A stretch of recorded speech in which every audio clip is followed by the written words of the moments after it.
그럼 우리가 참 산다는 것은 많은 가치관이 충돌을 합니다. 이런저런 가치관이 충돌을 하고 의견 일치를 보는 것도 있지만 그렇지 않고 평행선을 긋는 것도 있죠. 우리 삶의 기준이 무엇인가? 삶의 가치가 무엇인가? 우리는 끊임없이 질문하고 그것에 대해서 답을 얻으면서 살게 됩니다. 오늘 말씀에 보면 한 율법사가 예수님에게 질문을 합니다. 예수님, 구약의 율법 중에 제일 큰 계명이 무엇입니까? 가장 원칙적인, 가장 기준이 되는 율법이 무엇입니까? 라고 질문을 해요. 굉장히 평범한 질문인 것 같지만 사실은 이 질문에 굉장히 중요한 그 밑에 배경이 깔려져 있어요. 이 배경을 모르고서는 이 의도를 우리가 잘 파악하지 못할 수도 있어요. 이 배경을 우리가 잘 알아야 됩니다. 왜 이 바리새인인 이 율법학자가 예수님에게 이 질문을 했느냐? 유대인들은요, 그들이 자기의 금과 옥조로 여겨지는 율법이 있어요. 모세의 그 오경을 이제 실천 강령을 만들었어요. 그게 613개의 실천 강령입니다. 굉장히 구체적인 거예요. 그것을 잘 지켜야 된다고, 그것을 지킬 때 하나님이 기뻐한다고 생각하는 것이죠. 근데 이 613개의 실천 강령을 가만히 보면 둘로 나뉘어져 있는데 무엇 하라라고 하는 긍정 명령이 248개, 뭐뭐 하지 말라라고 하는 부정 명령이 365개. 여러분 이 숫자가 많이 익숙하지 않습니까? 365는 뭐예요? 1년 날짜죠.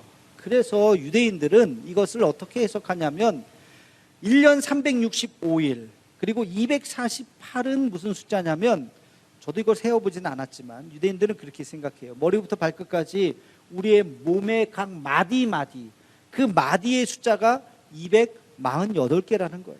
그러니까 248개의 명령이라고 하는 것은 우리 온 몸을 통해서 하나님의 말씀을 매일매일 실천하라, 그렇게 이해를 한다는 것이죠. 근데 이 613개가 일렬로 그 중요도가 쭉 한 줄로 서 있는 것이 아니라 어떤 사람이 볼 때는 이 율법이 더 중요하고 어떤 사람이 볼 때는 이 율법이 더 중요하고 그 율법끼리 서로 충돌하는 경우가 있다는 거예요. 그래서 이걸 먼저 지켜야 된다, 아니다, 이 율법을 먼저 지켜야 된다라고 주로 싸우는 그룹들이 사두개인들하고 바리새인들이에요. 율법하면 둘째 가라 하면 서러울 그들이 먼저 이 율법이 먼저예요, 아니에요, 이 율법이 먼저예요 하면서 자기들끼리 싸우고 있다는 거예요. 오늘 예수님의 그 이야기를 나눴던 본문 바로 그 앞에 보면 사두개인이 예수님을 찾아와서 질문하는 내용이 나옵니다. 질문의 내용은 이런 거예요. 예수님, 한 여인이 있었습니다. 근데 그 여인이 한 남편을 가지고 있었는데 남편이 죽었어요. 그러면 이 여인, 과부가 된 이 여인은 이제 그 남편의 동생, 동생이 형수와 결혼을 합니다. 이거를 형사취수제라고 해서 그 당시의 문화였고 우리도 그런 문화가 좀 있었죠. 그래서 그 형수를 아내로 맞이해서 이제 가족으로 함께 같이 살아가야 하는 그 둘째 동생이 이제 그 형수님을 맞이하게 됩니다. 그런데 둘째도 죽었습니다. 그러면 셋째도 죽었습니다. 그러면 넷째가, 다섯째, 여섯째, 이게 가장이겠죠. 그래서 7째까지 내려갔습니다. 질문의 요지는 그거예요. 만약에 이들이 하늘나라 가면, 천국에 가면 이 여인의 진짜 남편은 누구입니까? 이게 예수님에게 묻는 질문이에요. 자, 왜 이 질문을 하냐면 사두개인들은 부활을 믿지 않았습니다. 죽음 이후의 삶이 있다고 생각하지 않았어요. 예수님, 당신이 대단한 율법학자로 알려져 있는데 설마 당신 부활 믿는 거 아니죠? 우리 편이죠? 보세요. 이렇게 말도 안 되는 경우가 있는데 이런 경우는 어떻게 해석하시겠습니까? 부활은 없는 거죠? 당신 우리 편이죠? 라고 지금 사두개인들이 예수님에게 질문을 하는 거예요. 자, 예수님께서 그 질문을 듣고 뭐라고 답변을 하셨느냐? 마태복음 22장 29절에서 30절 말씀입니다. 우리 함께 같이 읽겠습니다. 시작. 예수께서 대답하여 이르시되 너희가 성경도 하나님의 능력도 알지 못하는 고로 오해하였도다. 부활 때에는 장가도 아니가고 시집도 아니가고 하늘에 있는 천사들과 같으니라. 아멘. 예수님의 답변은 뭐예요? 부활 때는 시집 가거나 장가 가는 일이 없다. 우리의 몸이 지금 이런 몸이 아니다. 이런 육체가 아니다. 부활의 새로운 몸을 입고 거기는 시집 가고 장가 가는 것이 없이 그냥 함께같이 살아가는 것이다. 전혀 다른 존재가 되는 것이다 라고 예수님께서 말씀하셨어요. 그 이야기를 옆에서 잘 듣고 있었던 바리새인들이 좋아했을까요? 안 좋아했을까요? 좋아했어요. 그렇죠, 예수님. 왜? 바리새인들은 부활을 믿었거든요. 사후세계를 믿었거든요. 그러니까 뭐라고 대답하나 가만히 들었는데 부활이 있다. 근데 이런 몸이 아니다. 오해하지 마라. 착각하지 마라.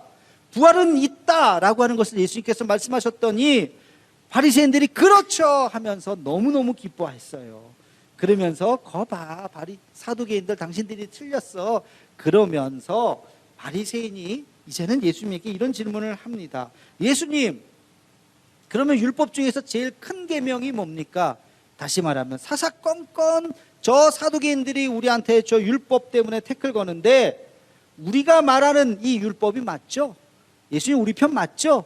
라고 지금 예수님에게 질문을 하고 있는 거예요. 여러분, 사두개인들은 그 조상이 제사장이었습니다. 그래서 제사장 계보가 사두개인이 되었어요. 그래서 이들은 613개의 율법 중에서 제사율법, 제사의식과 관련된 것을 최고의 율법으로 쳤어요. 정결예법, 성전 안에서 이루어지는 그 모든 예법을 제일 먼저 지켜야 된다고 주장을 했던 거예요. 반면에 이 바리새인들은 우리의 실생활에서 일어나고 있는 그 율법들, 우리의 삶의 자리에서 일어나고 있는 그 율법들이 더 우선이다. 안식일법, 안식일날 집에서 지켜야 하는 그 규례들, 또 11조와 같이 하나님 앞에서 지켜야 되는 그 규례들이 더 우선이다 라고 강조했었던 사람들이 바리새인들이었어요. 서로 형식주의라고 하는 것은 비슷했지만 서로의 강조점이 약간 달랐죠. 그래서 바리새인들은 예수님이 우리들 편이라고 생각하면서 질문을 했던 거예요. 예수님의 어떤 대답을 원했을까요? 그렇지, 바리새인들이 말이 맞습니다 라고, 바리새인들이 말하는 그 율법이 큰 율법입니다 라고 말해주기를 원했던 거죠. 근데 예수님께서는 뜻밖의 이런 말씀을 하셨어요. 우리 37절 38절 말씀을 함께 읽겠습니다. 시작. 예수께서 이르시되 내 마음을 다하고 목숨을 다하고 뜻을 다하여 주 너의 하나님을 사랑하라 하셨으니 이것이 크고 첫째 되는 계명이요. 아멘. 예수님께서 말씀하신 것은 뭐예요? 사랑이 우선이다. 사랑이 최고다. 사랑 외에는 없다. 그 구체적인 뭐가 먼저냐? 그거보다 더 중요한 것은 하나님께서 우리에게 법을 주신 그 의미, 그 정신을 너희가 잊어서는 안 된다라고 이야기를 하는 것입니다. 사두개인 편을 든 것도 아니고 바리새인 편 든 것도 아니고 너희가 주장하는 그 법에 왜 하나님께서 그 법을 주셨느냐? 그 법의 정신을 잊어서는 안 된다. 그 법 정신이 뭐예요? 사랑이라고요. 사랑. 하나님께서 이 세상을 창조하신 원리가 뭘까요? 사랑이에요. 사랑. 하나님께서 그 아들 예수 그리스도를 우리에게 보내주신 이유가 뭘까요? 사랑이라고요. 사랑. 여러분, 이 사랑이라고 하는 것이 모든 천지 창조 그리고 우리의 삶에 가장 중요한 원리라고 하는 것이에요. 너무나도 흔하죠. 그래서 뭐 또 사랑 이야기네 그렇게 생각할지 모르지만 여러분, 그렇지 않습니다. 사랑은 공기와 같고 물과 같은 거예요. 의식하지 않으면 그 중요성을 몰라요. 그러나 그것이 없다면 한 시간도 살아갈 수가 없어요. 물 없이 어떻게 살아가겠습니까? 공기 없이 어떻게 살아가겠습니까? 기독교가 사랑 없이 어떻게 존재하겠습니까?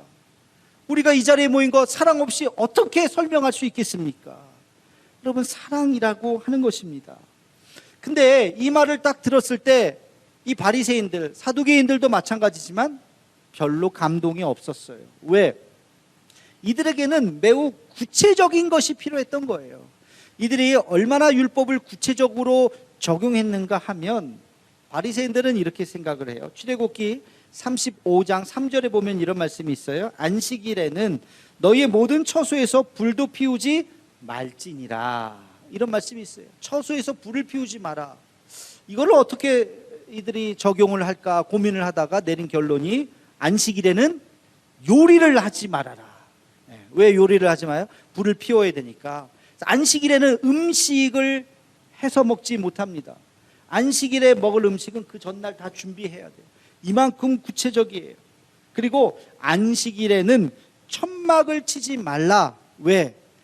그 광야 시대에서 이제 이동하다가 안식일날 천막 치고 그러다 보면 하루가 다 가잖아요. 하나님 앞에 온전히 집중하지 못하잖아요. 안식일날 하나님 앞에 집중하기 위해서는 그날은 천막 치지 말아라.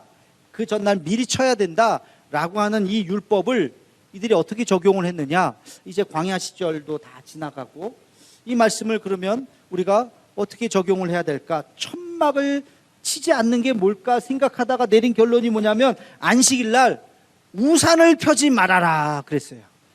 우산도 천막이에요. 이렇게 우산을 펴지 말아라. 그래서 안식일날 진짜 비 오면 정통 유대인들은 비를 다 맞습니다. 우산을 펴는 것이 천막 치지 말라고 하는 말씀의 적용이기 때문에, 그러니까 자꾸 그 말씀이 구체화되는 것까지는 좋은데 뭐만 남았어요? 껍데기만 남은 거예요. 껍데기만. 그래서 예수님께서 바리새인들을 비판하셨죠. 화있을진저 외식하는 바리새인들이요. 그 내용은 하나도 없어졌어요. 정신은 하나도 없어졌어요. 하나님을 사랑하는 마음은 다 없어졌어요. 껍데기만 남아있는 거예요. 껍데기만 지키면 대단한 걸로 착각하는 거예요. 예수님께서 말씀하신 것은 바로 그 껍데기가 중요한 것이 아니라 너희의 마음, 너희의 중심이 중요한 것이다. 사랑하느냐? 하나님을 사랑하느냐? 너의 마음을 다해서 하나님을 섬기느냐? 그것이 첫 번째다. 둘째도 이와 같으니 내 이웃을 내 몸과 같이 사랑하라. 사랑이 모든 율법의 중심이라고 하는 것입니다. 여러분, 예수님의 이 말씀은 구약에 있는 말씀을 정리한 말씀이지만 예수님 시대에만 해당되는 것이 아니에요. 오늘 우리에게도 해당되는 성경의 진리인 줄로 믿으시기를 축원합니다. 이것은 오늘 우리에게도 이 말씀을 우리 가슴의 중심에 모시고, 진리가 무엇이냐? 그것은 사랑이라는 거예요. 기독교가 무엇이냐? 사랑이라고 하는 것입니다. 자, 이 말씀을 그러면 우리의 삶에 한번 적용을 해봅시다. 우리의 신앙에 먼저 적용을 해볼까요? 신앙의 가장 기본적인 것은 예배죠. 예배가 무엇입니까? 예배는 사랑입니다. 우리 한번 따라해 볼까요? 예배는 형식이 아니라 사랑입니다. 아멘. 예배는 사랑이에요. 이게 무슨 말이냐? 우리 코로나 시대에 비대면 예배를 드렸어요. 교회 문을 닫았던 적도 있어요. 우리 한 10주 정도 교회를 아예 못 나오는 그랬던 시간들이 있었죠. 논쟁이 붙었습니다. 그래도 되느냐? 그래도 교회는 예배당에 나와야지. 아니, 나올 수 없는 예배다. 그래서 어떤 교회는 예배 숫자를 막 늘렸어요. 하루에 1부, 2부, 3부만 드렸던 걸 4부, 5부, 6부, 토요일 날도 드리고 월요일 날도 드리고, 그래서 소수의 사람들이 와서 예배를 드리도록, 왜? 현장 예배가 예배니까 나오도록 예배 숫자를 막 늘린 교회도 있고, 어떤 교회는 나올 수 없으니까 우리가 영상을 통해서, 유튜브를 통해서 각 집에서, 집이 성전이 되어서 예배를 드리십시오 해서 영상을 제공하는 교회도 있었어요. 온라인이 맞느냐 오프라인이 맞느냐 논쟁도 한참 있었습니다. 예수님이라면 뭐라고 말씀하셨을까? 둘 중에 하나를 선택하셨을까? 아니요. 예수님이라면 예배는 사랑이라. 하나님을 사랑하는 마음으로 우리가 하나님 앞에 나온다면 그것이 온라인이든지 오프라인이든지 하나님이 받으시는 예배인 줄로 믿습니다. 나올 수 없는 상황에서 어떻게 나오겠습니까? 그 상황에서는 우리가 정결한 마음으로 하나님 앞에 진실된 모습으로 집에서 예배 드릴 수 있죠. 나오고 싶지만 나올 수 없는 상황이니까. 앞으로도 마찬가지일 거예요. 제2의 코로나 같은 팬데믹이 또 온다 할지라도 우리는 영상을 통해서 예배 드릴 수밖에 없어요. 병상에 있는 분들, 지금도 자가격리 해갖고 못 나오시는 분들, 이 시간에도 아마 영상으로 예배 드리실 거예요. 그러나 지금은 나올 수 있어요, 없어요? 나올 수 있어요, 없어요? 나올 수 있어요. 나올 수 있음에도 불구하고 안 나오시는 분들은 핑계예요. 핑계예요. 나오셔야 돼요. 왜? 주님을 사랑하니까. 나와서 이 현장 예배의 이 열기를 느끼는 거예요. 우리 찬양대의 멋진 찬양을 가슴으로 듣는 거예요. 영상으로 듣는 것이 아니라 예배 전에 여러분들이 몸을 씻고 깨끗한 옷을 입고 집을 나서서 차를 타고 또는 걸어서 나오는 모든 과정이 하나님께서 받으시는 예배인 줄로 믿으시기를 축원합니다. 우리가 이렇게 안내를 받아서 이 예배당까지 오고 예배 후에 또 교우들과 반갑게 인사를 하고 식사를 하고 돌아가는 그 모든 과정이 하나님께서 받으시는 예배인 것이, 화면을 통해서 저의 모습을 봐도 괜찮지만 실제로 보면 더 괜찮다는 걸 아실 거예요. 동의를 안 하시는 몇 분이 계신데 이 현장에서 느껴지는 이 예배당에서 느껴지는 이 하나님의 임재를, 이거는 모니터상에서 볼 수가 없는 거예요. 그렇기 때문에 우리가 예배당에 나올 수 있다면 나와야죠. 하나님의 그 사랑을 우리가 느끼는 것입니다. 주님을 사랑하기 때문에 온전한 예배를 드리는 우리 모두가 되기를 주의 이름으로 축원합니다. 예배는 그래서 사랑으로 드리는 거예요. 자, 기도는 어떨까요? 기도 따라해 봅시다. 기도는 의무가 아니라 사랑입니다. 여러분, 기도 의무라고 생각하시면 안 돼요. 억지로 하는 것이 아니에요. 뭐 누가 본다고 하는 것이 아니에요. 뭐 주기도문 외워야 되는데 못 외우셔도 돼요. 그거 뭐 억지로 달달달달 뭐 그거 외워서 주기도문 하는 거, 어떻게 보면 이방 사람들이 하는 그런 무슨 주문과 같은 것이라고 느껴질지도 몰라요. 그 내용을 우리가 깨닫는 것이 중요한 것이지, 아무 생각 없이 그냥 중언부언하면서 외우는 주기도문이 무슨 의미가 있겠습니까? 여러분, 기도는 정말 하나님을 만나는 자리입니다. 주님을 사모하기 때문에 나의 그 마음, 나의 이 답답함, 나의 이 억울함, 나의 이 슬픈 마음, 이것을 하나님 앞에 내려놓으면서 주님 앞에 부르짖는, 그래서 하나님께서 우리를 위로해 주시고 품어주시고 격려해 주시고 말씀해 주시는 그 은혜를 경험하는 것이 기도인 줄로 믿습니다. 여러분, 그래서 기도의 자리는 은혜의 자리예요. 나가고 싶은 자리예요. 머물고 싶은 자리예요. 여러분, 5분만 기도해도 비틀어지고 빨리 가야 되는데 시계를 본다면 죄송하지만 아직까지 주님을 그만큼 사랑하지 못하는 거예요. 여러분, 기도는 그 어떤 강제 규정이 없어요. 여러분, 마음을 하나님 앞에 드리는 것입니다.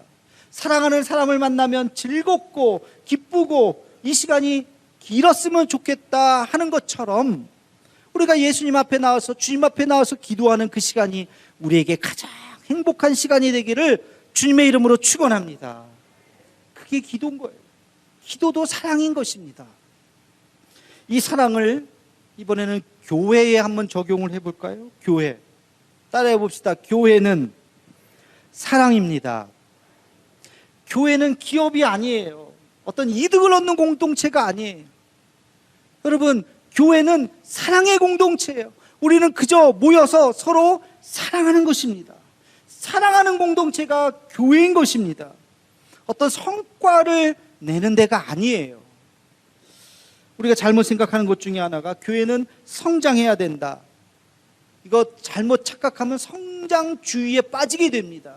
교회는 부흥해야 된다. 물론 부흥해야 되죠. 그러나 부흥 만능주의에 빠지면 안 돼요. 우리가 서로 사랑할 때 부흥은 하나님께서 부어주시는 은혜인 줄로 믿으시기를 축원합니다. 부흥은 하나님께서 우리에게 주시는 거예요. 성장은 하나님께서 우리에게 부어주시는 은혜인 것입니다. 부흥하지 않는 교회는 다 사라져야 합니까? 성장하지 않는 교회는 다 사라져야 됩니까? 얼마 전 어느 목사님과 저기 시골에 있는 하여튼 그 바닷가에 있는 작은 교회 목사님과 이야기를 했어요. 건물은 있어요. 근데 그분이 얘기하시더라고요. 우리 교회는 젊은이가 없어요. 젊은이가 저는 3, 40대인 줄 알았어요. 그러니까 알고 봤더니 60대더라고요. 60대 젊은이가 없다는 거예요. 다 70 넘으신 분들만 계셔요. 그래서 이게 몇 년 지나면 이분들 한 분 한 분 돌아가시면 걱정이 된다는 거예요. 이 교회가 어떻게 돼야 되나? 없어질까? 사라질까?